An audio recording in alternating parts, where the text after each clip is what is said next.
How's it going, guys? This is Powerhouse Pancham and I'm back again, guys, with another episode of Pokemon Mega Team Wars. Before I go any further though, guys, if you'd like to leave a like, comment, or even subscribe to the channel, that'd be pretty awesome, guys, but only do it under your free will and only if you enjoyed my content. So today we are actually going to be focusing around the Mega Evolution, Mega Ampharos, with of course the Ampharos, just to Mega Evolve this Pokemon into Mega Ampharos. It does actually turn to a Dragon Electric type, instead of just being the normal electric type that it is, which I thought was quite cool typing. However, its design isn't the best, you know, they just sort of gave this guy long hair and that was about it. Onto the ability, we are going to be running with Mold Breaker just because this is the ability it gets, which actually means that this Pokemon's moves and their effects ignore the abilities of other Pokemon. So for example, when we go up against a Pokemon like Rotom Heat with Mold Breaker, and although Rotom Heat is technically 4 times weak to ground, it does get the ability Levitate. Mold Breaker means that this ability doesn't come into play, so therefore a move like Hidden Power Ground will actually do a lot of damage and will probably OHKO it. So onto the moves that we have gone with Dragon Pulse, 85 base power and 100 accuracy with no additional effect. Unfortunately, Mega Ampharos doesn't get access to Draco Meteor, otherwise I would have ran it. Onto the other move, we have gone with Thunderbolt just for a bit more stab, 90 base power and 100 accuracy with a 10% chance of paralyze the target, which is something you should never really count on, but it can always come into effect. I have actually a few times come against opponents that paralyze me through Thunderbolting me and then getting the full paralysis that same turn, and I've also done it to my opponents. It's a bit unfortunate, but you know, it's part of Pokemon.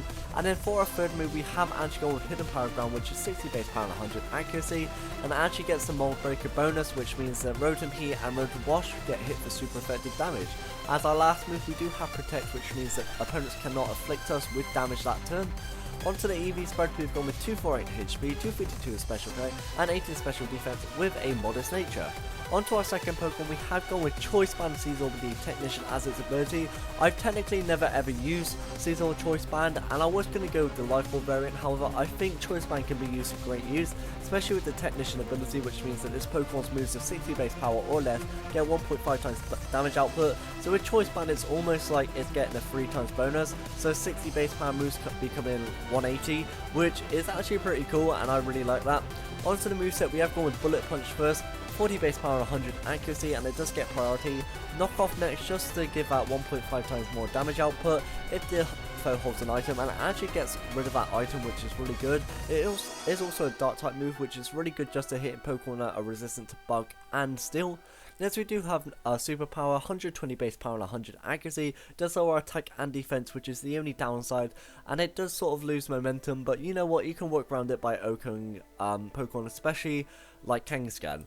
Onto our last move, we have gone with Bug Bite just for more stab, which has 60 base power and 100 accuracy, and actually stills the users, the user stills and eats the target's berries. So for example, if you use Bug Bite on a Suicune, it actually takes that citrus berry, eats it, so you actually regain all your HP back if you lost it, and that's just really good. Onto the EV spread, we have gone with quite a fast Seasonal with 252 in attack, 252 in speed, with 4 in special defense, with a jolly nature which is not commonly seen.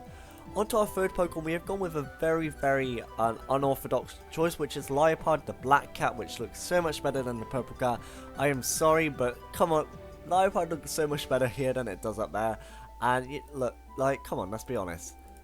That doesn't look as cool as that. No way does that look as cool as the black version. So anyway, we are running the Focus Sash on this guy, just so that we don't get one hit knocked out, as well as Prankster as its ability. Onto the moveset, we have gone with Thunder Wave instead of Fake Out, Foul Play just for a bit of stab and also just to get some damage output, Swagger just so we boost the power of our Foul Play. Basically, Foul Play takes the user's attack into account to do its damage output. So Swagger, for example, raising your opponent's attack by a lot means that we can actually Swagger them, put their attack at sky high, they hit themselves in confusion, next time we can go for a Foul Play and potentially knock them out, and Encore just to stop anybody protecting or fake outing, which is really dangerous against this Pokemon, which is what I really like. Onto the EV spread, I've gone with 252 in HP, 252 in not in special defense, sorry, in speed with 4 in attack and a jolly nature. I've never used Liepard before, and I don't really know a moveset that is good for it, but you can always try and use like a variant, and person who actually knows how to use Liepard really well is Barry Anderson, so go check on Nugget Bridge just to see what he uses for his Liepard if you do actually end up using this team. Onto our fourth Pokemon, we have gone with Rotom Heat with the Citrus Berry and Levitate as its ability. Citrus Berry, as I said before, with Scizor and Bug Bite, it recovers 1/4 of its max HP when at half HP or less, which is really nice. Levitate as its ability, as I just said.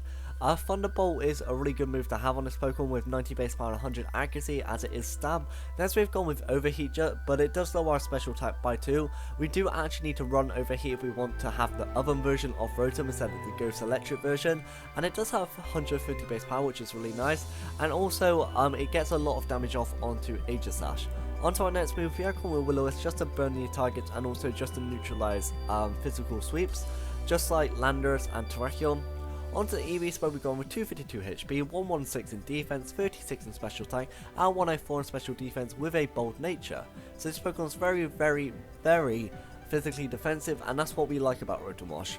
Onto our next Pokemon, we have gone with Life Orb and Pixelate Sylveon. Life Orb, of course, giving us a 1.3 times more damage output, however, it does mean we lose 1/10 of our max HP after each attack, and so does Pixelate, which means that normal type moves become fairy and have a 1.3 times more damage output. So technically speaking, Hyper Voice gets a 1.6 times damage output, which would actually result in it having 144 base power, and it turns into a fairy type, which is incredible because it also gets stabbed then. Onto our next move, we have gone with Hidden Power 5 just to hit Scizor, Scavalier, Ferrothorn, and just Pokemon that are genuinely weak to fire, especially like Aegislash. Onto our third move, we have gone with Helping Hand just to help our other ally obviously do a lot more power. And then we do have Protect as our last move, just to stop moves from afflicting the user. Onto the EV Spread, we've gone with 252 HP, 252 in special attack, and 4 in speed with a modest nature. Very common spread for a Sylveon, and actually this should be 248, and this should be 8. So onto our last Pokemon, we have gone with Choice Scarf Machamp. This team is very unorthodox, which is something that I really like about it. Choice Scarf obviously makes us really fast by times our speed 1.5 times, and I have given this guy the ability No Guard, which means that every move it uses actually is 100% accurate, but then again that means that every move used against it is always accurate. So if your opponent decides to go for a Sheer Cold onto Machamp, it means it will hit. But also a really good thing is that Pokemon who like to run Minimize like Chansey will actually not survive very long because Dynamic Punch will always hit it, and they will also confuse, which is really nice. This is why I run Dynamic Punch, 100 power and well 50 accuracy, but will turn to 100 accuracy with a 100% chance to confuse the target. Next we have gone onto Stone Edge, which actually has 100 base power and 100 accuracy again with a high critical ratio. Then we have gone with Ice Punch just to hit Landorus and other Dragon types and Flying types, as well as Knock Off just to hit Cresselia and other Pokemon that are Psychic and threaten Machamp.